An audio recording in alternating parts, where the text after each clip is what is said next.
Monday के दिन सुधरवाएंगे, ठीक है। हाँ, 16 संस्कार वगैरह था।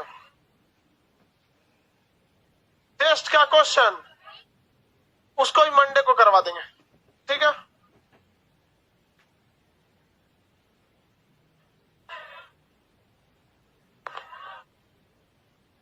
एक टेस्ट का एक क्वेश्चन छूटा है,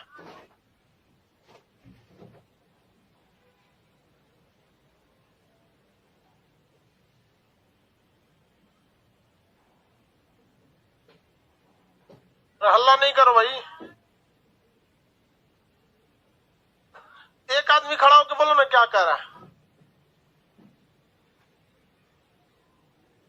इधर आओ, यहाँ आके बोलो।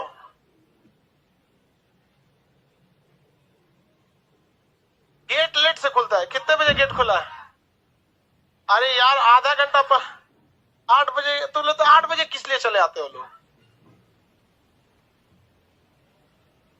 चलिए देखते हैं आगे आप कहाँ। Santosh Yadav good morning. चलिए जल्दी आप लोग लाइव हो जाइए, आवाज बढ़ाइए। पीछे एक स्पीकर जुड़वा दीजिएगा उन सबको। इस बार लॉकडाउन में सब कनफोड़ आ गया है, सब उन लोग का थोड़ा सा कान गड़बड़ हो गया है।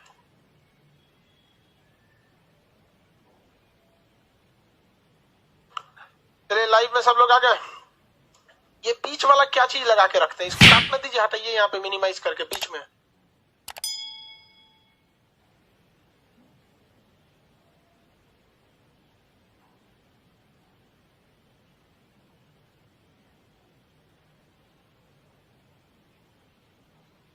ये नालंदा है कि नवादा? कैमरों में घुस के क्या कर रहे हैं? चलिए वो स्टार्ट करते हैं हम लोग। कल कहाँ तक पढ़ाए थे? थोड़ा सा मटेरियल में मिसप्रिंट है, उसको मंडे के क्लास में बताएंगे। सब लोग बैठ जाइए जल्दी जल्दी यहाँ पर। मंडे के क्लास में मटेरियल में कुछ मिसप्रिंट है, उसको समझा देंगे, और जो टेस्ट लिए थे उसका डिस्कशन भी मंडे के क्लास में करा देंगे। समझ में क्या? सामने देखो अंकल जी, तुझे लेट से मत आया कर, सबका ध्यान भटक जाता है। चलिए ध्यान दीजिए। आगे देखते हैं हम लोग कल के क्लास के। तो आगे लेकर चलते हैं। हिंदू धर्म में कितने संस्कारों की चर्चा? मनुस्मृति में विवाह की कितने प्रकार की चर्चा? लड़का की शादी की आयु, लड़की। आगे देखते हैं हम लोग। देखिए हिंदू धर्म शास्त्र में जो संस्कार होते हैं वो बहुत पहले से शुरू हो जाते हैं, मतलब जन्म के पहले ही क्या हो जाते हैं? संस्कार शुरू हो जाते हैं। सबसे पहला होता है गर्भाधारण संस्कार, जब बच्चा माँ के पेट में आता है तब। उसके बाद धीरे धीरे धर्म संस्कार वगैरह आ जाते हैं। जब 6 महीने का बच्चा हो जाता है माँ के पेट में, तो उसे कहा जाता है कि आप धार्मिक काम को कीजिए, ज्यादा गुस्सा उस्सा मत कीजिए, क्योंकि शास्त्रों के हिसाब से बच्चा जब माँ के पेट में आता है 6ठे महीना में, तो सीखना चालू कर देता है। और उसकी महतारी अगर करकराह रहेगी ना, करकराह मतलब समझते हैं, खाली झगड़ा करने वाली, तो लड़कों करकराह पैदा हो जाएगा। इसलिए कहा जाता है जब 6ठे महीना में लड़का हो जाए ना, तो माँ का स्वभाव एकदम शांत रहना चाहिए, उसे जिज्ञासु रहनी चाहिए। कुछ कुछ मैगजीन किताब नहीं पढ़ी लिखी तो धार्मिक किताबें पढ़िए, आप कुरान पढ़िए, बाइबिल पढ़िए, गीता पढ़िए, ताकि बच्चा सब क्या है वो सीख रहा है। ऐसा कहा जाता है। तू चचरी वही में झगड़ा करेगी, उसको कहा जाता है भाई जो जो खाने होने का वैसे तो खाने का मन लड़की को तो हमेशा ही करते रहता है। तो उस समय जो जो खाने होने का मन करता है उस पर विशेष ध्यान देना चाहिए। समझ आ रहा है कि नहीं आ रहा है? किसी को कोई दिक्कत नहीं है? तो ये संस्कार थे। अब कुछ प्रकार के ऋण की चर्चा थी। ऋण कितने प्रकार के थे? 3। कितने प्रकार के ऋण होते थे? 3। एक ऋण होता था देव ऋण, एक देव ऋण, दूसरा ऋषि ऋण, और तीसरा पितृ ऋण। देव ऋण, ऋषि ऋण और पितृ ऋण, 3 प्रकार के ऋण की चर्चा थी। हमें देवताओं ने यहाँ पे भेजा है, तो हमें उनके प्रति भी कुछ काम है। सारे जीवों पे हमें क्या करना है? आदर की भावना रखना है। किसी निर्जीव को, मतलब मान के चलिए कोई मुंह से बोल नहीं सकता, जानवर ज्यादातर मुंह से कहाँ बोल सकते हैं अपनी पीड़ा को, उसके प्रति भी हमें क्या रखनी है भैया? आदर की भावना रखनी है। ऋषि ऋण, ऋषि का मतलब क्या होगा भैया? उस समय गुरु जी जो होते थे वो भी तो एक तरह के ऋषि थे। आज ना फिजिक्स केमिस्ट्री आ गया है, लेकिन उस समय सब थोड़े था, तो एक तरह का ऋषि ऋण था। तो हमारे प्रति भी आप लोग हमारा भी एक ऋण लेके रखें। यहाँ हम आपको पढ़ाते हैं सीरियसली, तो आपके प्रति, मेरे प्रति आपका भी कर्तव्य है कि भाई हम जो आपको मेहनत से पढ़ा रहे हैं तो आप मेहनत से पढ़िए ना। ये आपका भी क्या है, कर्तव्य। पितृ ऋण, आपको अपने माता पिता के प्रति भी अपना एहसानमंद होना है। देखिए माता का भी ऋण है, पिता का भी ऋण है, लेकिन हमारा समाज मातृ सत्तात्मक न होकर कौन सा सत्तात्मक है, पितृ सत्तात्मक है। पितृ सत्तात्मक होने की वजह से हम लोग थोड़ा सा पिता को महत्व ज्यादा दे देते हैं, तो उनके प्रति भी हमारा और आपका कर्तव्य बनता है। देखिए ध्यान से, लाइफ में हमेशा कुछ ऐसा काम कीजिए ताकि माँ बाप का नाम आपसे रोशन हो सके। बचपन में ना मेरी प्रिंसिपल मैडम थी, क्रिश्चियन स्कूल में पढ़े थे, सीबीएसई बोर्ड। पूरे सीबीएसई बोर्ड में थे, अब पूरे बोर्ड में अकेले काला हम थे। तो वो हमें एक बात बहुत बचपन, आज से लगभग 1997-98 में एक बात बोली थी। उस वक्त हम लोग छोटे थे बहुत।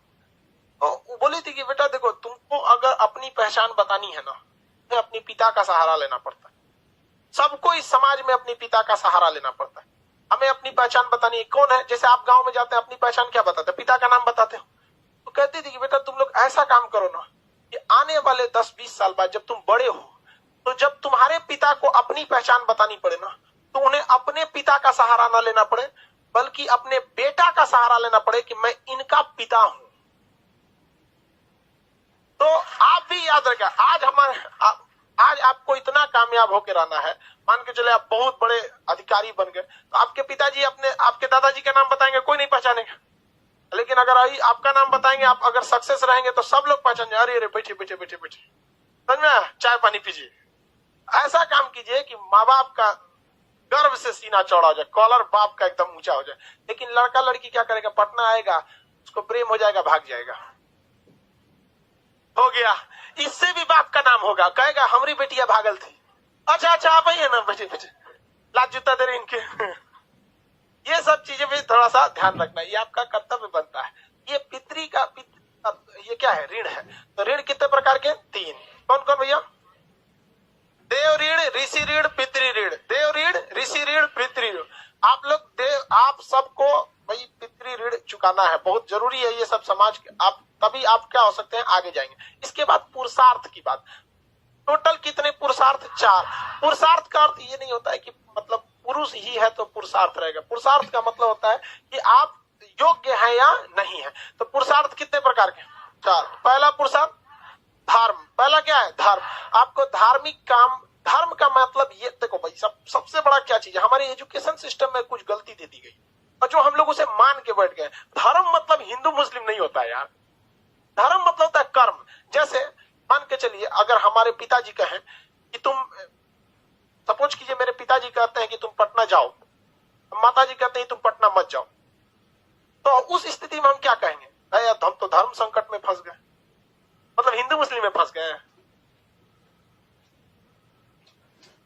नहीं बोलते आदमी, मतलब अगर आपको कुछ अजीब चीज हो जाता है तो आप कहते हैं यार धर्म संकट में फंस गए। धर्म का मतलब होता है कर्तव्य। धर्म सेंस क्या है, कर्तव्य। वो तो हम लोग को लड़ाई झगड़ा करना था ना, दंगे फसाद होते कैसे अगर धर्म को हिंदू मुसलमान में नहीं बांटते तो कैसे हो जाता है। तो धर्म का मतलब क्या होता है, कर्तव्य। समझ में आ गया कि नहीं आ गया। तो यही होता है आपका धर्म संकट। तो कहा गया कि धर्म ये पुरुषार्थ का पहला गुण है कि आपको कर्तव्य के प्रति निष्ठावान रहना है, चाहे कोई भी रहे, आपको कर्तव्य का पालन एकदम बेहतरीन ढंग से करना है। तो ये आपका पहला पुरुषार्थ होता है। अब हम जैसे हमारा क्या है भाई, अब जैसे हर व्यक्ति का अपना अलग अलग धर्म, धर्म का मतलब समझ में आ गया, कर्तव्य। हमारा कर्तव्य क्या है, आपको टाइम से पढ़ाएं, अच्छे से समझाएं ताकि आपको छोटी सी छोटी चीजों को समझ में आए, किसी भी तरह का भेदभाव न करें। ऐसा नहीं कि हमारा कोई रिश्तेदार आ जाएगा तो क्या अलग से कुर्सी दे देंगे, दिया। कल को हमारा रिश्तेदार आया था, जमीन पे बैठा था, देखे फोन किया था मामा जी को कि भाई सीढ़ी पे अटके हुए हैं। तो ये हमारा क्या चीज है, धर्म चीज है। ये आपका भी धर्म है, आपका अलग धर्म है। कौन सा आपका अलग धर्म भैया, आपका धर्म क्या है, पढ़ाई का करने का है। सबका अलग अलग है। कभी कोई भेदभाव होता है, नहीं होता। लड़की लोग के साथ भी कोई भेदभाव नहीं होता। कौन सा भेदभाव होता है, सबसे बड़ा भेदभाव आपके साथ यही होता है कि आप लोग का कभी पेट नहीं भर सकता है जीवन में। कुछ आप लोग लेट से आइएगा, आपको गेट खोल दिया जाता है। कोई लड़का लेट से आए बिना पिटाए नहीं जाएगा। आप आइएगा तो आगे एक स्टाफ रहता है, पीछे एक स्टाफ रहता है। बाकी लड़का कुचा जाए, फूट जाए, कुछ हो जाए, कोई मतलब नहीं। ये आप लोग के साथ भेदभाव होता है। आप लोग का आई कार्ड कभी छूट भी जाए, सर चैन दीजिए, स्टाफ छोड़ देगा, चलो जा दे दो, लक्ष्मी है। और लड़कों के साथ आई कार्ड छूट गया, अरे बैला कहीं का कैसे छोड़ दिया रे, भाग यहाँ से, ये भेदभाव होता है। सबसे बड़ा भेदभाव आपके दिमाग में सेट है यहाँ पर। अब कौन चीज करेगा आदमी? आप लोग के लिए लिफ्ट लगवा दे, दूर देगी सब लिफ्ट लगवाएंगे तो वैसे भी सबसे ज्यादा मतलब इज्जत भारत में कहीं, जिस रेलवे लाइन ट्रेन के टिकट पे 200 लोगों की लाइन लगी रहेगी, उसमें एगो लड़की औरत जाएगी, लेडीज टिकट पटना से पाकिस्तान, तुरंत मिल जाता है। उसके बाद वो भेदभाव चाहिए, है कि नहीं? देखिए बात समझिए ध्यान से, औरत की जिंदगी में कभी तकलीफ पुरुष की वजह से नहीं आता है। औरत का दुश्मन बन के बैठी है, ये वास्तविकता है। भले वो दोष डालती हैं पुरुषों पे। एक औरत को अगर लड़का नहीं होगा ना, तो कोई भी पुरुष उसको नहीं ताना मारने जाएगा कि तू बांझ है, लेकिन उसी की ननद, उसकी भौजाई, उसकी पड़ोसन, यही से तो तोरा एक को लड़का ना दिले भगवान, ले बदनाम होता है पुरुष। बेचारा पुरुष तो बेचारा हर तरह से पिटाता है, सोचा। तो भाई ध्यान से समझते हैं। तो पहला पुरुषार्थ क्या है? धर्म। पहला धर्म का मतलब अपना धर्म बजाते रहे, नहीं कर्तव्य। हर व्यक्ति का अपना एक कर्तव्य है, समझ गया? जैसे ये देखिए, ये लाइट है, इसका धर्म क्या है? मतलब लाइट को ग्लो करना, बढ़ाना। और अगर इसका लाइट खराब हो गया तो ये अपना पुरुषार्थ खो दिया। कलम देखते हैं, कलम लिखते हैं, हर देखिए निर्जीव में भी अपना उसका धर्म है। कलम का काम है लिखना, बेहतरीन ढंग से लिखना। कबो कबो कलम का नारा उखड़ जाता है तो मतलब अजीबे चलता है छोड़ के, तो उसने अपना पुरुषार्थ खो दिया। तो व्यक्ति की अहमियत तब तक है जब तक उसके अंदर पुरुषार्थ, समझ में गया कि नहीं? महिला के अंदर भी पुरुषार्थ, उसको सिलाई बुनाई कढ़ाई खाना वाना बनाने आना चाहिए, समझ में गया? लेकिन आजकल महिला अपना धर्म चीज खो दी है, केवल ब्यूटिशियन जानती है। क्या जानते हो? ब्यूटिशियन खत्म का। समझ में? पहला पुरुषार्थ धर्म, दूसरा अर्थव्यवस्था, पैसा भी बहुत बड़ा चीज है। लॉकडाउन ने बहुत बड़ा सिखा दिया है। सोच रहा पैसा है, ये आपके साथ ऊपर तक नहीं जाएगा, लेकिन जब तक है आपको नीचे गिरने नहीं देगा। इसलिए इसमें साफ कह दिया गया। इसीलिए ना कहा जाता है कि भारत की संस्कृति बहुत महान है। सोचिए कब का ये बात बोला गया है, मतलब आज से 2000 साल पहले बोला गया। कर्तव्य पालन कीजिए, तनी पैसों पे ध्यान दीजिए। क्या है? अर्थ। कौन सा? अर्थ ये चीज है। तीसरा क्या चीज है? काम का मत देखिए, काम सेंस जो होता है ना, वो सेक्सुअल डिजायर को हिंदी भाषा में क्या कहा जाता है? काम। एक किताब भी है काम सूत्र, इसमें क्या है? सेक्सुअल डिजायर की चर्चा है। वो पुरुषार्थ में ये भी बहुत बड़ा एक पुरुषार्थ होता है काम। अब ये बायोलॉजिकल अगर आप देखेंगे तो इसके बायोलॉजी में पढ़ाया जाता है आप लोग को। जब रिप्रोडक्शन चैप्टर होता है बायोलॉजी में, तो सेक्सुअल डिजायरमेंट फीमेल में ज्यादा होता है मेल के तुलना में। अब भाई मेल से फीमेल में सेक्सुअल डिजायर क्या होता है? ज्यादा होता है भाई।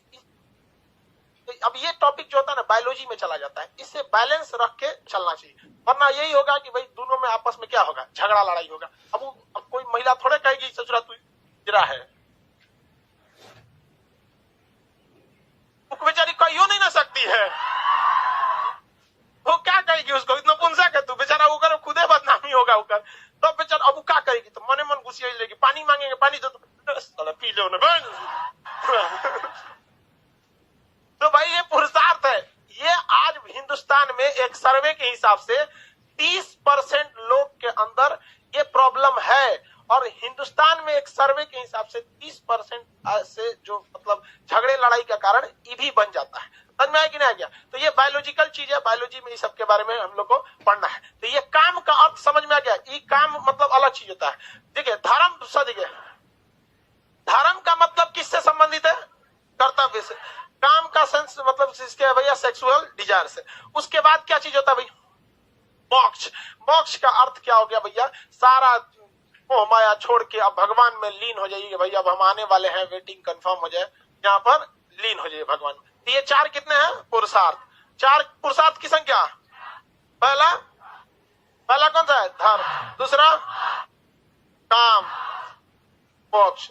ये चारों है तो आपके अंदर क्या चीज है? पुरुषार्थ। क्या है? पुरुषार्थ। तो ये एक देव भी थे, कामदेव, ये वहां पे ये सब पुरानी कथाओं में है सब चीज। तो आगे आप लोग को समझ में आ गया होगा आप लोग को पुरुषार्थ। अब जीवन में हर चीज का पेरिस्कोप को पीडीएफ नहीं मिला भाई, जब एप्लीकेशन वाले लड़के पीडीएफ आगे का ब्लैक है, अभी वहां तक पहुंचे ही नहीं, जब पहुंचेंगे तो बता देंगे। इंग्लिश का पीडीएफ डाल दीजिएगा, उससे बोलिएगा इंग्लिश कन्वर्टर को डाल दे। आगे बढ़ते हैं, इंग्लिश पीडीएफ के लिए बड़ का कमेंट लिखता है सर, सीबीएसई बोर्ड वाला भी है सर इसमें। चलिए आगे देखते हैं। अब जीवन के नाम, भारत की संस्कृति के हिसाब से जीवन को 4 भागों में बांटा गया है। कितने भाग में? 4। जिन 4 भाग को जीवन में बांटा गया उन्हें हम लोग क्या कहा है? आश्रम। क्या कहा गया? आश्रम। आश्रम। क्या कहा गया भैया? आश्रम। जीवन को कितने भाग में बांटा गया? आश्रम। इसमें शुरुआत के 5 साल तक आपको छूट दिया गया है। जब आप जन्म से लेकर 5 ईयर के ओल्ड रहते हैं, मतलब 5 साल तक रहते हैं, तो आपको कहा जाता है कि आप अभी बालक हैं, इसलिए इसे कहा जाता है बाल्यावस्था, या इसमें आप अभी शिशु हैं, शिशु अवस्था है। यहाँ पर इसमें आप अपने माँ बाप के गोद में खेलते रहिए, रिश्तेदार लोग के बाबू बाबू बबनी है झुनझुना बनते रहिए। यहाँ पर समझ में आ गया कि नहीं आ गया? लड़कवन को ससुरन को ज्यादा नहीं खिलाना चाहिए, नहीं तो वह भेड़ा हो जाता है, सब देखते हैं अजीब टाइप का हो जाता है। उन सबको ज्यादा नहीं, 5 साल बहुत हो गया। लेकिन भाई यहाँ तो लोग का अगर घर में अकेले लड़का हो तो कुछ जो जमाने ले आदमियों को खिलाता है तो ये वाला अवस्था किसी काम का नहीं है। इसके बाद भारत में अवस्थाओं को, यानी जीवन के स्टेज को 25-25 साल के गैप में क्या कर दिया गया है? डिवाइड किया गया। सबसे पहला है स्टूडेंट लाइफ, जिसे कहते हैं ब्रह्मचर्य जीवन। कौन सा? ब्रह्मचर्य जीवन। ये ब्रह्मचर्य जीवन कब से आएगा भैया? 5 साल से 25 साल तक। इसमें वो क्या रहता है? स्टूडेंट रहता है, यानी शिक्षा को ग्रहण करता है और लाल पीला हरा के चक्कर में नहीं रहता है। इसी को कहा जाता है ब्रह्मचारी। जिसको लाल पीला हरा से मतलब नहीं रहता है उसे क्या कहते हैं? ब्रह्मचारी। जैसे योगी आदित्यनाथ जी ब्रह्मचारी, मोदी जी भी बाद में ब्रह्मचारी हो गए, शादी ब्याह तो खैर उन्होंने किया। हनुमान जी ब्रह्मचारी के सबसे बड़े, समझ गया कि नहीं? अरे हमरा ब्रह्मचारी नहीं रहना है, हमरा ब्याह होने वाला बकलोल कहीं का अरे याद तो हनुमान जी का कभी नहीं हुआ शादी ब्याह, वो ब्रह्मचारी थे। हमरा ब्रह्मचारी नहीं रहना है, बकलोल कहीं का चलिए ध्यान से देखते हैं आगे। देखो भाई, पहला क्या था? ब्रह्मचारी जीवन। ब्रह्मचर्य जीवन, ब्रह्मचर्य जीवन में 5 से कितने साल तक? 25। 5 से 25 साल। इसमें आपको क्या नहीं करना है? लाल पीला हरा नहीं करना है। इसमें फुल फोकस किस पे करना है? शिक्षा पे करना है, पढ़ाई लिखाई पर।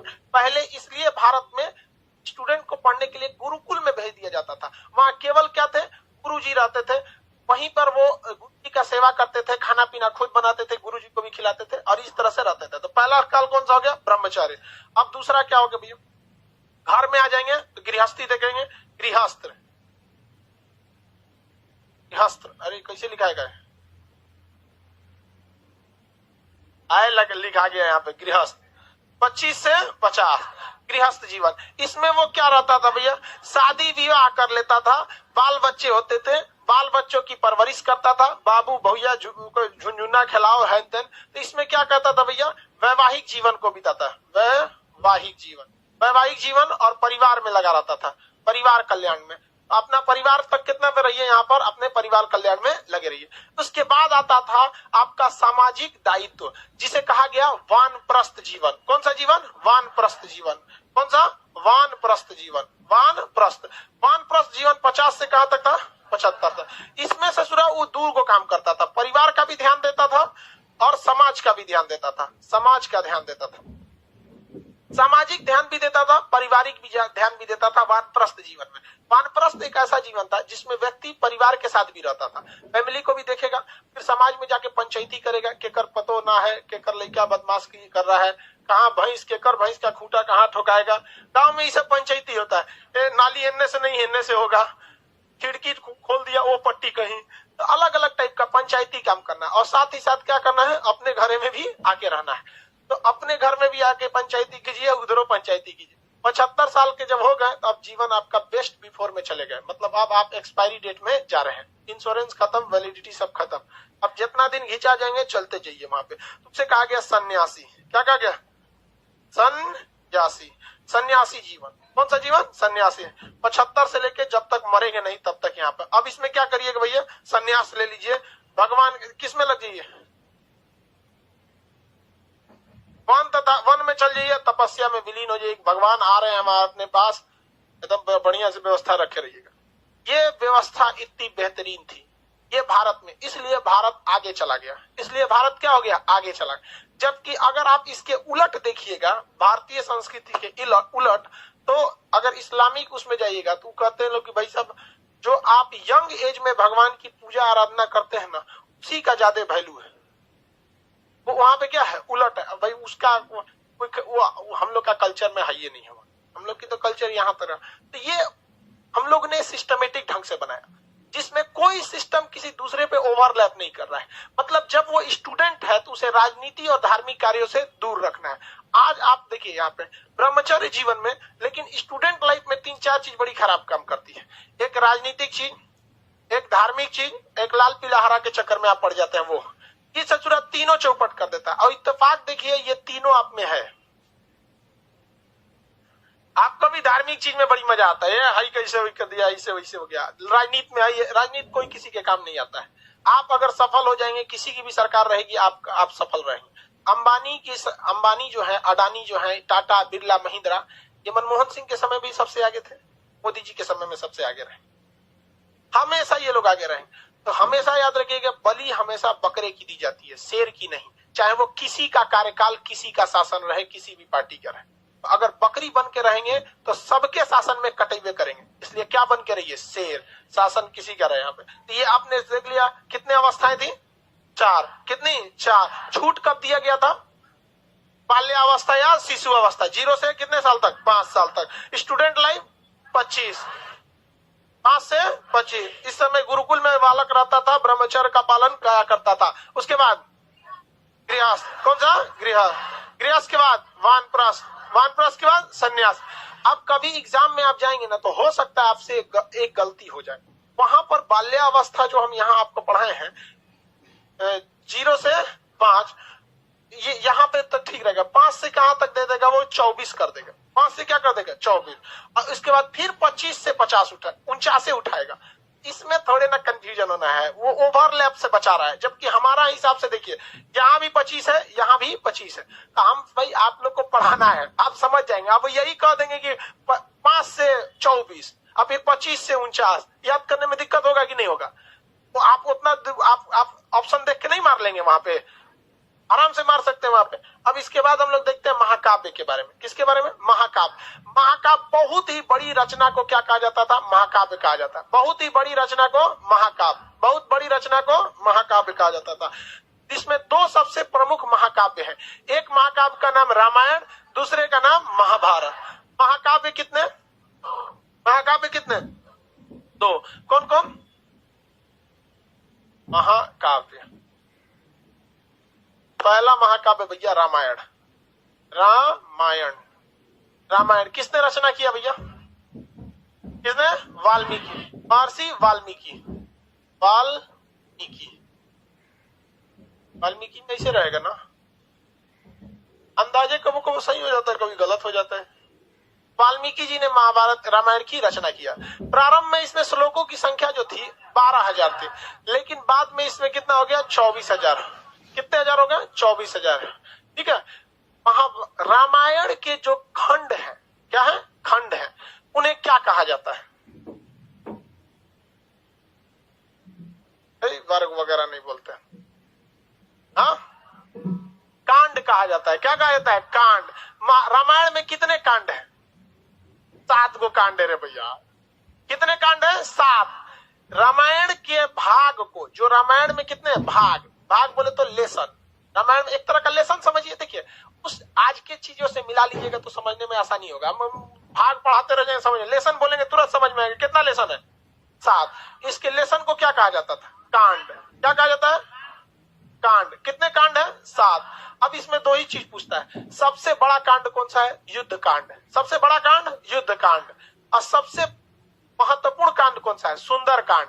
कौन सा कांड, सुंदर कांड। अक्सर देखते होंगे पंडित जी आते होंगे, क्या है भैया, तो सुंदर कांड हो रहा है, यज्ञ वगैरह होगा बहुत बड़े पैमाने पर, और पंडित जी एकदम लय में गाएंगे, एकदम बढ़िया सुंदर कांड। समझ में आ गया कि नहीं आ गया। तो रामायण के खंडों को क्या कहा गया, कांड। कितने कांड है, सबसे बड़ा कांड युद्ध कांड। कौन सा कांड, युद्ध कांड। कौन सा कांड? युद्ध कांड। मटेरियल में नहीं लिखा होगा तो आप लोग लिख लेंगे वहां पे कांड में। और सबसे महत्वपूर्ण कांड सुंदर कांड। कौन सा कांड? सुंदर कांड। कौन सा कांड भैया? सुंदर कांड। आप लोग भी अपने घरों में सुंदर कांड वगैरह करा सकते हैं। पूजा पाठ अच्छी चीज है, पूजा पाठ कराना चाहिए। कम से कम जोने बहाने जिस दिन तक पूजा रहता है आदमी कम से कम वो दिन कोनो गलत काम नहीं करता है। सबसे बड़ा तो फायदा इंस्टेंट दिखता है, आगे हो ना हो लेकिन कम से कम उस दिन आदमी कुछ नहीं करता है। जिसके घर में हरि कीर्तन होता है या यज्ञ वगैरह होता है, या मुस्लिम में जिनके घर में कुरान खानी होता है, कम से कम वो उस दिन कुछ गड़बड़ नहीं करता है। भाई आज पूजा पाठ है बताओ यहाँ पे ये कांड। अब देखिए महाभारत रामायण जो है ना, ये तो है भैया क्या चीज? एक काव्य है, लेकिन एक्चुअली रामायण एक लीला है। क्या मतलब समझते हैं? Match fixing. पहले से रामायण में हर चीजें क्या थी? फिक्स थी। लेकिन हमारे देश की शिक्षा व्यवस्था इतनी चौपट कि हमें और आपको समझने का मौका ही नहीं दिया और इसे एक धार्मिक किताब बन के रख दिया। रामायण को अक्सर कहा जाता है राम लीला। देखते हैं ये राम जी की क्या थी? लीला थी। राम जी की क्या थी? लीला। अगर आप इसके छोटे से छोटे चीजों को अगर आप समझेंगे, कोई भी चीज को अगर समझेंगे, छोटे से छोटे चीज को, तो आज के जीवन में आपको बहुत सारी चीजें सीखने को मिलेगी। अच्छा ये बताइए, राजा दशरथ जी की पत्नी थी, वो कौन सी पत्नी थी जिन्होंने रथ में उंगली डाल के उनसे वचन मांगे? कौन थी? कैकेयी। उन्होंने क्या कहा था राजा दशरथ जी ने? हम तुम्हें एक वरदान देंगे। बदले में उन्हें क्या कहा कि हम उचित समय आने पर आपसे क्या मांगेंगे? वरदान। याद रखिएगा आज के जीवन में अगर आप किसी से कमिटमेंट करते हैं तो तुरंत पूरा करवा लीजिएगा। ऐसा मत कहिएगा कि उचित समय आने पे हम तुम्हारे लिए करेंगे, वरना आने वाले समय राजा दशरथ जी की मृत्यु का कारण भी बने थे राम जी का वनवास। कौन बर्दाश्त करेगा वहां पे? राम जी का। लक्ष्मण जी को तो वनवास नहीं था, वो तो साथ में चले गए थे, भाई के स्नेह में चले गए थे कि नहीं? तो ये आप इसका ध्यान रखिए। ये क्या चीज था? ये आने वाले कलयुग के लोगों को दिखाने के लिए एक प्रेरणा की स्रोत थी। देखिए आज उन सबको पता था भगवान जी को आने वाले समय में एग्रीमेंट वगैरह बहुत होगा, बिजनेस आगे जाएगा, जीएसटी वीएसटी, तो कैसे खुल के थोड़े बोलेंगे कि एग्रीमेंट में ऐसे ऐसे मत करना। वो दिखाया गया था कि इस लीला को समझिए और अपने आने वाले जीवन में 100-200 साल, हजारों साल बाद आप इस जीवन में याद रखिएगा कि अगर आप किसी के प्रति एहसानमंद है तो उसका एहसान तुरंत चुकाइए। उसको अगर फ्यूचर पे टालेंगे तो हो सकता है कि आपको ऐसा जगह आके चोट देगी, फिर आपको भी काम खत्म हो जाएगा यहाँ पे। तो अभी याद रखेंगे यहाँ पे आप इस रामायण में बहुत सारी चीजों को देखेंगे जो आज के वक्त में आपको अपने जीवन में बहुत काम देंगे। जब लक्ष्मण जी हिरण को ढूंढने गए थे, वो एक क्या किए थे? लक्ष्मण रेखा खींचे थे और सीता जी से क्या कहते कि सीता जी आप इसके बाहर नहीं जाइए। सीता जी कभी नहीं जाती उसके बाहर, कभी नहीं जाती। यदि रावण साधु का वेश नहीं बनाया होता तब। तो ये क्या संदेश देना चाहता है कि हर साधु के वेश में समझा आया हुआ व्यक्ति सन्यासी नहीं होता है। कलयुग के वेश में अगर कोई भी आपका साधु बन के आता है तो हो सकता है कि वो आपके लिए लक्ष्मण रेखा पार कराने के लिए आया है। इसलिए आंख बंद करके भरोसा नहीं कीजिएगा, क्योंकि सीता जी जैसी जब वो भगवान की पत्नी जब धोखा खा सकती है तो हम जैसे तुच्छ मानव लोग की औकात कौन सी औकात है हमारी। और आज भी देखिए आपको तांत्रिक लोग किसी किसी नाम पे आपको ठगेंगे।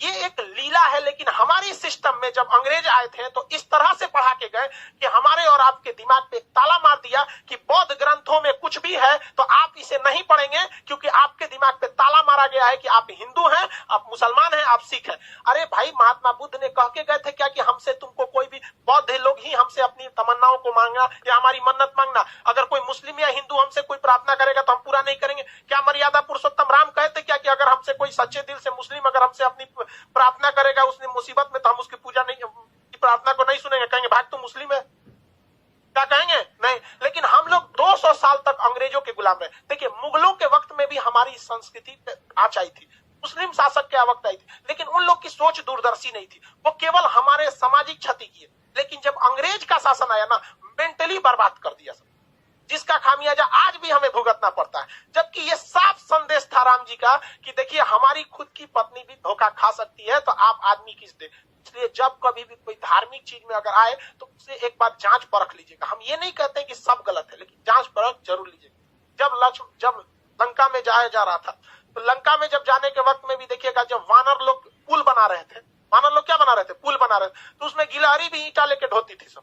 अब गिलहरी की औकातें कितना है, इतनी ईंटा लेके घूम रहे थे, देखो बंदर उठा के फेंक दिया गिलहरी को, क्योंकि भाई यहाँ से डिस्टर्ब करने आई है यहाँ पे। तो राम जी के पास गिरी थी और उसको चोट लग गया। राम जी अपने उंगली से ऐसे सहला दिए थे, तो गिलहरी के ना पीठ पर आप देखेंगे ना 3 ठो निशान होता है। गिलहरी के पीठ पर 3 निशान होता है। तो ये कहा गया कि राम जी का ये क्या है, निशान है। और राम जी ने अपने जीवन का सबसे बड़ा उपदेश उस बंदर को बुला के दिए थे, वानरी सेना को, कहते इधर आओ, सबका क्लास लिए थे, चलो सब लोग यहाँ पे, मारा कैसे वहां पे। और उन्होंने, राम जी घुसियाने वाले नहीं थे, लक्ष्मण जी इतनी भड़कीले टाइप के थे, नाके काट दिए सुपने खा।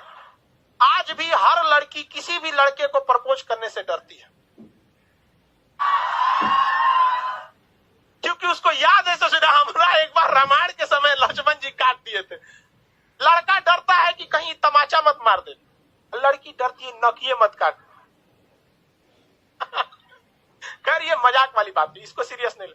तो राम जी ने क्या कहा था, देखो मायने ये नहीं रखता है कि तुम कितना किए हो, मायने ये रखता है तुम कितना कर सकते हो। बंदर लोग जो है वानरी सेना, तुम्हारी क्षमता ज्यादा है, तुम बड़े बड़े पत्थर को उठा सकते हो, लेकिन गिलहरी ने उतना बड़ा पत्थर उठाया जितनी इसकी औकात थी। इसलिए अगर कामयाब होना चाहते हो तो ये मत सोचना आज के समय में कि तुमने कितना पढ़ाई किया, बल्कि अपने आप से पूछना कि आज हम कितना पढ़ सकते थे। समझा गया? इसलिए हम आज भी इस गिलहरी को अपने पास रखते हैं। जिस दिन हमको थकान होने लगती है, हम इसको देखते हैं तो राम जी की बात याद आती रहती है कि ये मरा वो जिंदा इसमें रहेगा। हमको आज भी जब भी थकान होती है तो हम इसको देखते हैं, याद आती है जिंदगी में ये मत सोचना तुमने कितना किया, सोचना कि तुम कितना कर सकते थे। समझ आया कि नहीं? आज हमारा 6 मिलियन हो गया, 6 मिलियन आज कल ही हो गया था, रात में हो गया था कल ही। आप हम सोचे बताएं। अब चलिए अब मेन टाइम पे आते हैं यहाँ पे। तो पहला आपने ये देख लिया, उसके बाद आपने देखा कि लक्ष्मण जी को क्या लग गया था, तीर लग गया था, और शक्ति बाण के नाम से वो तीर था, बहुत खतरनाक, उसमें मंत्र वगैरह था। पहले के समय में तीर खतरनाक नहीं थे, मंत्र खतरनाक थे। उसको कुछ पढ़ के मार देता था रावण वगैरह, मार यहाँ पे। तो आप जरा देखिए, राम जी के अपने भाई को जब तीर लगा था, तो राम जी विष्णु भगवान के अवतार थे। एक बार राम जी उस तीर लगे हुए जगह पे हाथ रख देते तो क्या वो जख्म सही नहीं हो जाता? हो जाता कि नहीं? लेकिन राम जी तो भैया ठहरे भगवान, उन्हें पता था कि आने वाले कलयुग में बहुत सारे ऐसे तांत्रिक घूमने लगेंगे जो कहेंगे कि मर्यादा पुरुषोत्तम राम ने जो मंत्र पढ़ा था, मैं उसी मंत्र को पढ़ के आपके AK-47 का गोली लगा है साफ कर देंगे, बिच्छी काटा है साफ कर देंगे, सांप काटा है साफ कर देंगे। इसलिए राम जी अपने भाई को तड़पते हुए छोड़े और कहे हनुमान जी को कि जाइए आप हिमालय से संजीवनी बूटी लाइए, जो हनुमान जी को दिखाता है कि यदि समय रहते अगर आप मेडिकल सुविधा ला सकते। आज के समय में अगर आप देखेंगे, मजाक में सेंस में ना लेंगे तो आज के समय में वो एम्बुलेंस को दर्शाता है। आप इसे मजाक के सेंस में ना लेंगे तो आज के समय में एम्बुलेंस को दर्शाता है और मेडिकल दवाओं को दिखाता है कि अगर आपको कोई तकलीफ है तो आप तुरंत जाइए डॉक्टर के पास, देर मत कीजिए और दवाइयां लाइए। वरना राम जी को क्या, आपको क्या लगता था राम जी के पास शक्ति ना है? अरे भाई साहब, बड़का बड़का लीला करके यहाँ पे वहां जो दिखाता है। लेकिन आज के समय में हम लोग, क्योंकि भारत अंग्रेजों को पता था कि भारतीयों का शास्त्र में ऐसा चीज है कि अगर ये सचुरा पूरा अच्छा से जान जाएगा सब ना, तो हमारे इंग्लैंड को पीछे छोड़ के चल जाएगा। लेकिन उन्होंने इस चीज को दबा दिया, रामायण को केवल किताब रख दिया, ना कि उसे केस स्टडी में बता दिया। जबकि हार्वर्ड ऑक्सफोर्ड जैसी यूनिवर्सिटी में ये सब चीजों को केस स्टडी पे पढ़ाया जाता है कि देखो राम जी ने क्यों नहीं उस चीज को सही किया, क्योंकि इसका 800 साल 200 साल 1000 साल बाद क्या असर पड़ेगा। उस ससुरे हमरे किताब पढ़ के आगे बढ़ गए सब, हम लोग को थरिया थमा दिया, तू रामायण पे लड़, तुम महाभारत पे लड़, हम हिंदू तुम मुसलमान, तुम सिख तुम ईसाई। लेकिन आज भी हम लोग नहीं समझते इस चीज को, आज भी आप लोग समझिए इस चीज को। और दूसरा देखिए, आप आगे हर चीज को अगर आप देखेंगे, बहुत सारा चीज रामायण महाभारत उसमें देखेंगे आप, रावण मारा गया क्यों? अपने भाई को क्या किया था, बता दिया था। एम्बुलेंस को दर्शाता है और मेडिकल दवाओं को दिखाता है कि अगर आपको कोई तकलीफ है तो आप तुरंत जाइए डॉक्टर के पास, देर मत कीजिए और दवाइयां लाइए। वरना राम जी को क्या, आपको क्या लगता था राम जी के पास शक्ति ना है? अरे भाई साहब, बड़का बड़का लीला करके यहाँ पे वहां जो दिखाता है। लेकिन आज के समय में हम लोग, क्योंकि भारत अंग्रेजों को पता था कि भारतीयों का शास्त्र में ऐसा चीज है कि अगर ये सचुरा पूरा अच्छा से जान जाएगा सब ना, तो हमारे इंग्लैंड को पीछे छोड़ के चल जाएगा।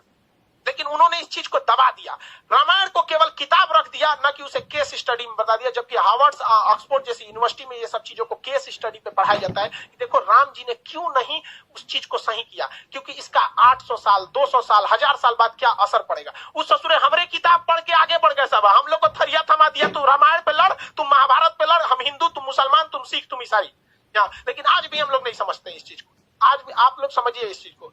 और दूसरा देखिए, आप आगे हर चीज को अगर आप देखेंगे, बहुत सारा चीज रामायण महाभारत उसमें देखेंगे आप, रावण मारा गया क्यों?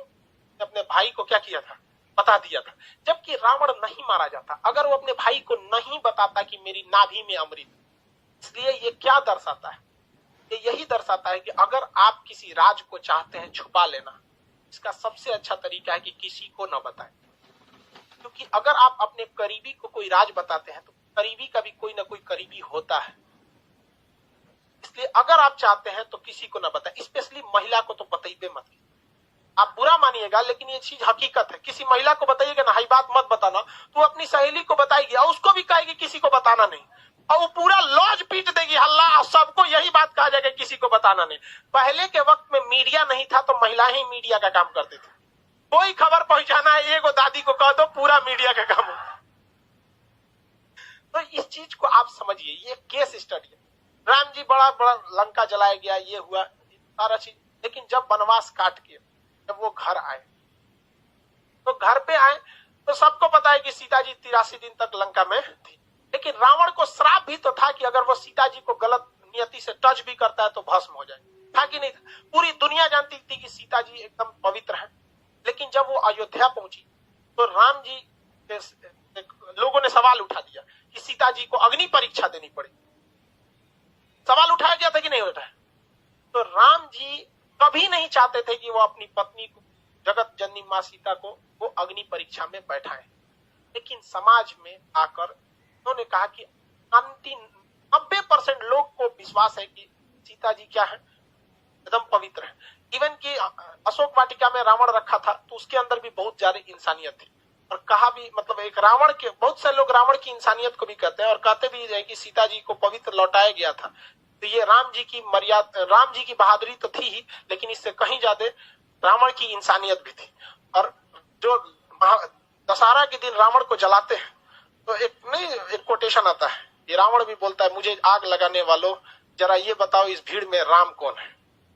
लेकिन हम लोग दशहरे में उस रावण को जलाते हैं। हकीकत देखिएगा तो उससे नीच और आदमी आज हम लोग बन के बैठे। हम लोग से कहीं ज्यादा इंसानियत उस रावण में था उस वक्त। लेकिन राम जी अयोध्या आए ना तो 90% लोगों को पता था, 90% लोग खुश थे कि आज हमारे मर्यादा पुरुषोत्तम राम आ गए। लेकिन उस समय भी लोगों की कमी नहीं थी, लोग की कमी उंगली उठाने की नहीं थी। लोगों ने भगवान पर उंगली उठा दिया और भगवान ने सोचा कि चलो ना हम अग्नि परीक्षा दे देंगे, जगत जननी मां सीता तो पवित्र ही है, अग्नि परीक्षा में क्या हो जाएगा, सफल तो हो ही जाएंगे। हुआ भी वही, मां सीता अग्नि परीक्षा में बैठी और कहा गया भैया अगर पवित्र रहेंगी तो आग नहीं जला पाएंगी और अब अपवित्र है तो आग जला देगी। क्या सीता जी को आग जला पाई थी? नहीं। लेकिन हुआ क्या उसके बाद, जब सीता जी आई तो रो दी।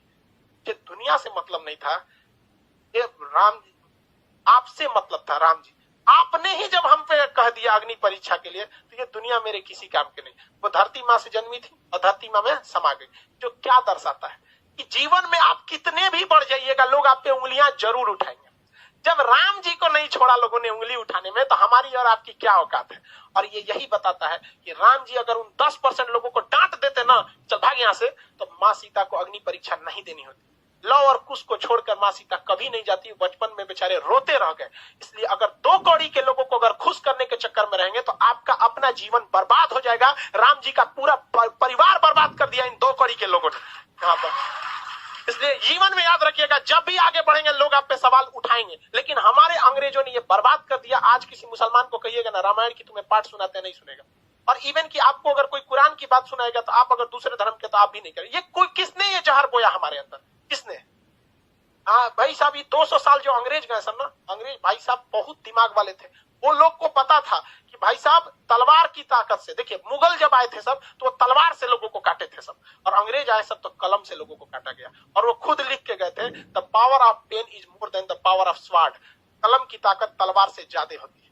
हमारा वैचारिक नपुंसक बना के चले गए सब अंग्रेज। हमारी शिक्षा व्यवस्था को बर्बाद कर दिया और इससे लड़ने का काम किया था राजीव दीक्षित ने। और इसमें किसी न किसी की चाल थी जिन्होंने राजीव दीक्षित को आकस्मिक मृत्यु कर दिया और जो हमारे वैचारिकता को एक ग्लोबल लेवल पर ले जा रहे थे। तो खैर आप भी समझते हैं, इस सब चीज में मत पड़िएगा। धार्मिक चीजें गलत होती है लेकिन हम लोग इसके शिकार हुए हैं। हम लोग को शिकार बनाया गया है ये अंग्रेजों ने। नजरों को समझ में नहीं आता, धीरे धीरे विकास होगा।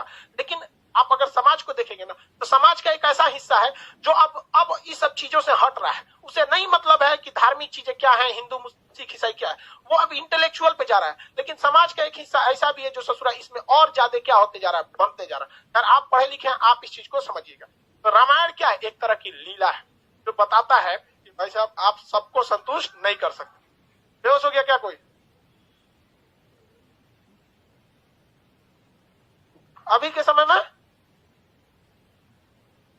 मोदी जी सबको बना रहे हैं। देखिए बाबू, आप ध्यान से समझिए, ऐसा नहीं है, बैठिए। देखिए आप अगर आप पॉलिटिकली देखिएगा तो शायद हम और आप भी अगर प्रधानमंत्री रहेंगे ना, तो शायद बहुत मुश्किल हो जाएगा हमारे और आपके करने के लिए। क्योंकि वहां बैठे हुए आप लोग, अब जैसे सोचिए, वहां बैठे आपको बैठने के लिए सीट नहीं मिला है, यहाँ लड़के जमीन पे बैठे हैं, आपकी शिकायत है गेट खोलना, लेकिन सब अपनी शिकायत जानता है, किसी को पता हमारा सामने तकलीफ कुछ। तो जब आप एक बड़े लीडर हो जाते हैं ना, एक और रही बात मोदी जी की, कहते हैं कि मोदी जी भी मतलब ये कर रहे हैं, सबसे बड़ा इस देश में करप्शन का काम किसने किया था? अंग्रेजों ने किया था। देखिए ध्यान से, उन्होंने किस तरह से चोट किया था। उन्होंने क्या किया कि जब भारत में कहीं भी गलत काम होता था और कोई भी व्यक्ति उस गलत काम के खिलाफ आवाज उठाता था, तो उसके घर को जला देते थे सब अंग्रेज, और उनको अंडमान निकोबार में ले जाके फांसी दे देते थे सब। और ये काम उन्होंने 200 साल तक किया।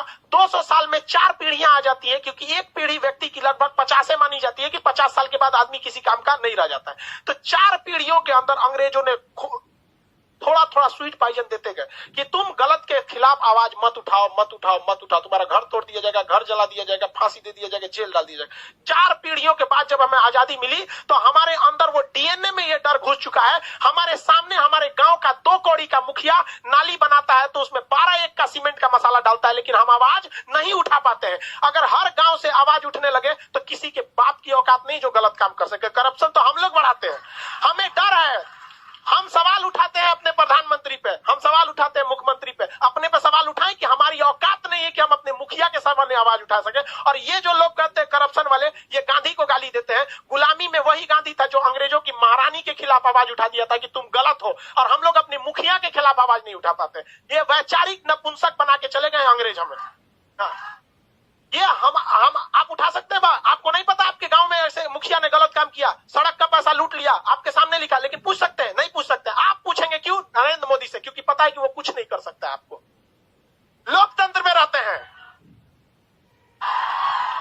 लेकिन मुखिया के सवाल नहीं पूछ सकते। जानते हैं मुखिया कल को उठवा लेगा आपसे, उठवा लेगा कि नहीं उठा लेगा? आप नीतीश कुमार को गरिया देते हैं क्योंकि जानते हैं कि वो बेचारा, उनका संविधान ने हाथ बांध के रखा है, कुछ नहीं कर सकता। अपने गांव के वार्ड मेंबर को कुछ नहीं कर सकते। उठा लेगा, राते को धो देगा 4 लाठी, शांत दे देगा और सब गांधीगिरी निकल जाएगा वहां। जिस दिन भारत के 120 करोड़ 130 करोड़ लोगों के 260 करोड़ हाथ एक साथ अगर उठ जाए करप्शन के खिलाफ, किसी के बाप की औकात नहीं है जो भारत मां का 1 रुपया लूट के दिखा सके। लेकिन हम लोग क्या कर सकते हैं? हमारे जैसा टीचर ज्यादा जान फड़फड़ाएगा तो मरवा देगा सब ससुरा हम लोग को। ज्यादा राजीव दीक्षित भी अंग्रेजों के खिलाफ ऐसे ही उड़ रहे थे। वो 200 साल पहले की चीजों को उठाए थे, हमारे उड़ा देगा सर। यहाँ पहले ही 6-7 को बम चल चुका है। लेकिन ऐसा नहीं है हमारे। आप देखिए, बम चलने से पहले भी जो मेरी विचारधारा थी और आज भी वही है। हम जितना हो सके अंग्रेजों ने जो जहर दिया था उसको निकालने का हम काम करेंगे। आखिरी सांस तक जब तक रहेगा, इन अंग्रेजों की जो वैचारिक गतिरोध हमारे साथ दे के गए हैं उसे निकालने का कोशिश करेंगे। एक भी भारत मां के संतान को अगर हम सही रास्ते पे लाएंगे तो हम समझेंगे मेरा जीवन सफल हो गया। ये आपका कर्तव्य बनता है, आप इसे आवाज उठाइए। और आज कोई कुछ नहीं कर सकता है, कोई कुछ नहीं कर सकता है। अरे भाई, अंग्रेज जब हम लोग लड़ के गुलामी ले लिए, गुलामी से आजादी हो गई, तो मुखिया कौन चीज? लेकिन आप इसके खिलाफ आवाज नहीं उठाते हैं। आवाज तब उठाइएगा जब आप अपने गांव को सुधार सकते हैं, तब जब आप अपने गांव को सुधारने में तकलीफ होती है। अरे देश के प्रधानमंत्री को देश सुधारने में कितनी तकलीफ, बहुत टाइम लगा। इसी की बात करते हैं। हमको मोदी जी से कोई एक वीडियो बनाए थे, हम लड़का कमेंट किया था, सर आप मोदी जी के भक्त हो गए। तो नीचे एक लड़का उसका रिप्लाई दिया था, कल वाला वीडियो देख लो। हम मिडिल वाला काम नहीं करते, हाँ या ना। जब जब कोई गलती सरकार से होती है, किसान आंदोलन चीज, हम सीधा विरोध कर देते हैं। चाहे अगर गलत है तो गलत, सही है तो सही। बीच वाला रास्ता हम अंग्रेज वाला काम नहीं करते हैं, नहीं होता है। आप भी आवाज उठाइए। आप मेरे ख्याल से आप रामायण समझ गए। हाँ, इसको कहानी मत समझिए। क्या है ये? लीला है। समझ आ गया? लीला तो कहते हैं राम लीला। तो ये रामायण में कितने कांड है? सबसे बड़ा कांड, सबसे प्रमुख कांड, सबसे प्रमुख उत्तरकांड। अब दूसरा देखते हैं हम लोग रामायण के बाद महाभारत। कौन सा? महाभारत। महाभारत को किसने लिखा? महाभारत की रचना वेद व्यास। अब इसको ट्रिक क्या है याद रखने का? कोई गोला खींच लीजिए। पृथ्वी भी क्या है? गोल है। इस पृथ्वी पे सबसे बड़ा युद्ध कौन था? महाभारत। कितने दिन चला था? 18 दिन। हर दिन एक और लेसन लिखा जाता था। इसी लेसन को कहा गया पर्व। रामायण के लेसन को क्या कहा गया? कांड। और महाभारत के लेसन को क्या कहा गया? पर्व। हर एक दिन क्या चीज है? एक पर्व है। कितने दिन युद्ध चला था? 18 दिन। तो कितने पर्व होंगे? टोटल कितने पर्व होंगे? 18 पर्व। अब देखिए, पृथ्वी हो गई, इस पे सबसे बड़ा युद्ध महाभारत। इस पृथ्वी किसी गोले का सबसे बड़ी रेखा कौन सी खींच सकते हैं? व्यास। सबसे बड़ा क्या खींच सकते हैं? व्यास। तो क्या महाभारत से बड़ा युद्ध संभव है पृथ्वी पे? और क्या व्यास से बड़ी रेखा संभव है? नहीं। देखिए, ये भी अपने आप में सबसे बड़ा महाभारत, और व्यास भी अपने आप में सबसे बड़ा। समझ में गया? वरना लड़का कंफ्यूज रह जाता है कि इसको ये वो पता है कि वाल्मीकि एगो थे, एगो वेद व्यास थे, एगो रामायण थे, एगो महाभारत थे।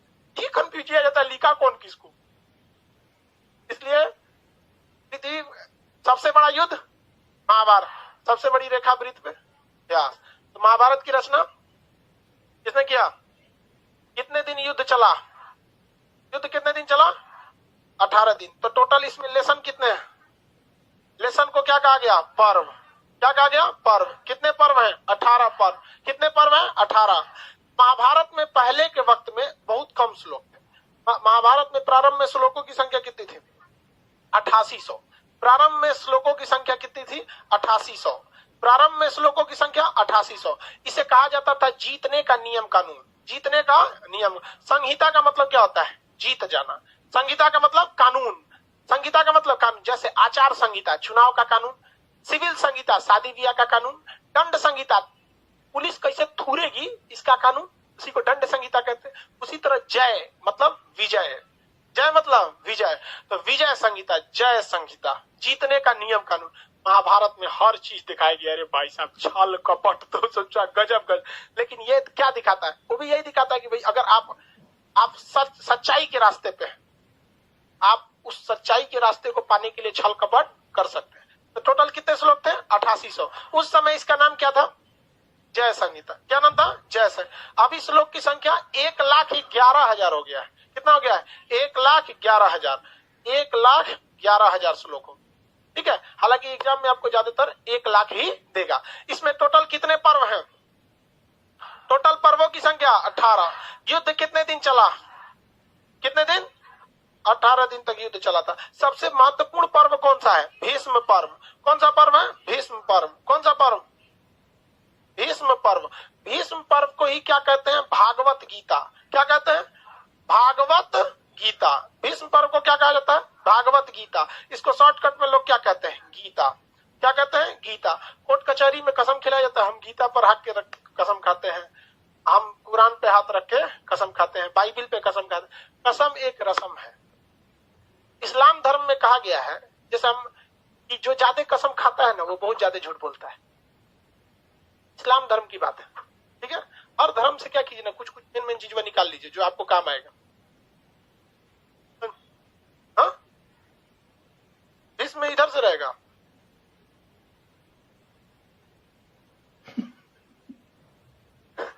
उसको मात्रा कम लग रहा था, अब खुश और बना दे। चलिए ध्यान दे, मात्रा को गोली मारी यहाँ पे। भीष्म पर्व समझ में आ गया? सबसे महत्वपूर्ण पर्व कौन सा है? भीष्म पर्व। भीष्म पर्व में क्या होता है भैया? भागवत गीता कहा जाता है। इसी को हम क्या कहते हैं? गीता। इसमें है क्या एक्चुअली में? अगर आप ध्यान से देखेंगे ना, अगर बहुत गहराई से, तो आपको ये समझ में आएगा ना, गीता एक क्वेश्चन बैंक है।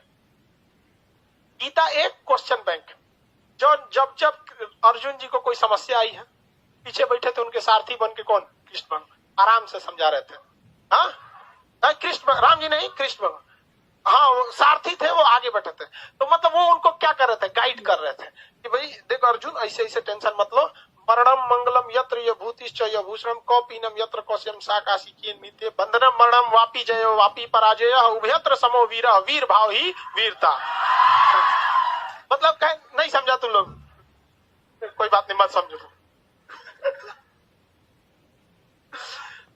बंधनम मरणम वापी जयो वापी, बंधन हो या मरण हो, बंधनम मरणम वापी जयो वापी, जीत हो या हार हो, उभयत्र समो हो, इन दोनों ही परिस्थितियों में, उभयत्र समो वीर, वीर भाव ही वीरता, इन दोनों परिस्थितियों में वीर हमेशा एक समान रहते हैं और वीर भावना ही वीरता कहलाती है। यानी अगर तुम्हारे घर में अगर किसी की शादी हो रही हो और तुम्हारे घर में किसी की मृत्यु हो गई हो और अगर तुम वीर हो तो तुम दोनों ही परिस्थितियों में समान रहोगे, जीत हो या हार हो दोनों परिस्थितियों में समान रहोगे। क्योंकि अगर तुम जीते गए तो इस धरती को भोगोगे और अगर इस धर्म युद्ध में लड़ते लड़ते अगर तुम मारे जाते हो तो तुम पृथ्वी को छोड़कर स्वर्ग को भोगोगे। इसलिए निसंदेह तुम अर्जुन इस धर्म युद्ध में लड़ो, क्योंकि यह युद्ध धर्म युद्ध है। फिर भी बता दिए, धर्म का मतलब जाति नहीं, कर्म की बात है। वो दोनों के गुरु से द्रोणाचार्य के खिलाफ लड़ा जा रहा था। सोचिए, स्टूडेंट मार दिया गुरुजी को। हालांकि द्रोणाचार्य को तो हटाया गया था छल के द्वारा, वो अश्वस्थमा हतो हता करके हाथी वगैरह, तो खैर वो अलग बात थी वहां पे। लेकिन वो क्या कह रहे थे कि जब बात सच्चाई की आती है ना तो एकदम क्या करो, लड़ो वहां पे। वही सबको भी एगो कहता है। तब महाभारत वगैरह में बहुत बहुत है, उससे और बड़का है महाभारत। गीता वगैरह समझ में आ गया। सबसे बड़ा पर्व कौन सा? भीष्म। सबसे बड़ा पर्व भीष्म पर्व। रामायण के भाग को क्या कहा जाता है? रामायण के भाग को कांड। टोटल कितने कांड है? सबसे बड़ा कांड, सबसे महत्वपूर्ण कांड सुंदर कांड। भीष्म पर्व का आज का नाम क्या है? गीता या भागवत गीता, गीता या भागवत गीता। समझ में आ गया? महाकाव्य की संख्या कितनी है? 2। महाकाव्य की संख्या 2। आगे बढ़ जाए।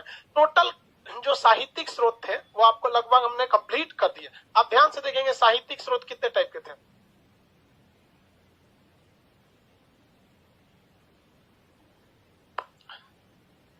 साहित्यिक स्रोत कितने टाइप के थे?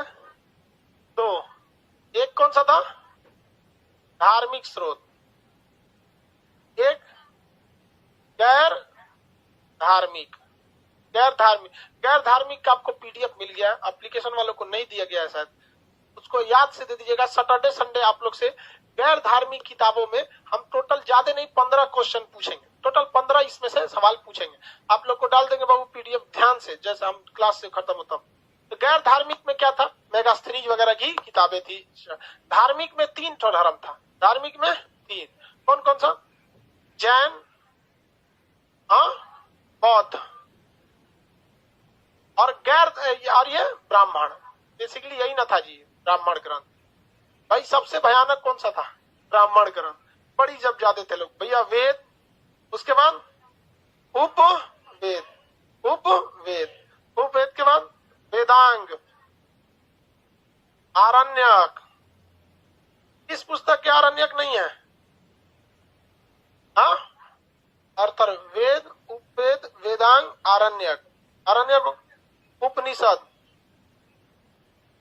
पुराण, स्मृति साहित्य, महाकाव्य। सबसे प्रमुख स्मृति साहित्य कौन है? हाँ, वेदों की संख्या। गंधर्व वेद किस वेद का उपवेद है? गाना गाते हैं लोग ना, सामवेद। वेदांग की संख्या 6। व्याकरण की सबसे प्रमुख किताब अष्टाध्यायी, अष्टाध्यायी।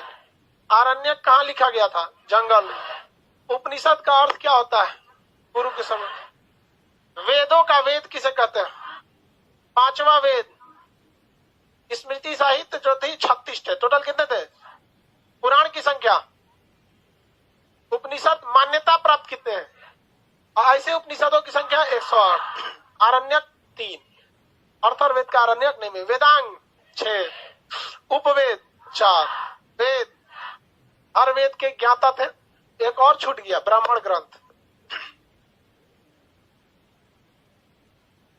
ब्राह्मण ग्रंथ, ब्राह्मण ग्रंथ भी था। टोटल इतने हो गए, सब समझ आ गया। हम आपको सुधरवा देंगे मंडे के। आज के क्लास में इतना ही। अब हम लोग वैदिक काल में शुरू करेंगे। अब एंट्री हो गई हम हिस्ट्री में। अब अभी तक तो स्रोते पढ़ रहे थे, कहाँ क्या चीज है, सब मिला जुला था। अब एंट्री किसमें हो गई? हिस्ट्री में। अगला क्लास कल कब करेंगे?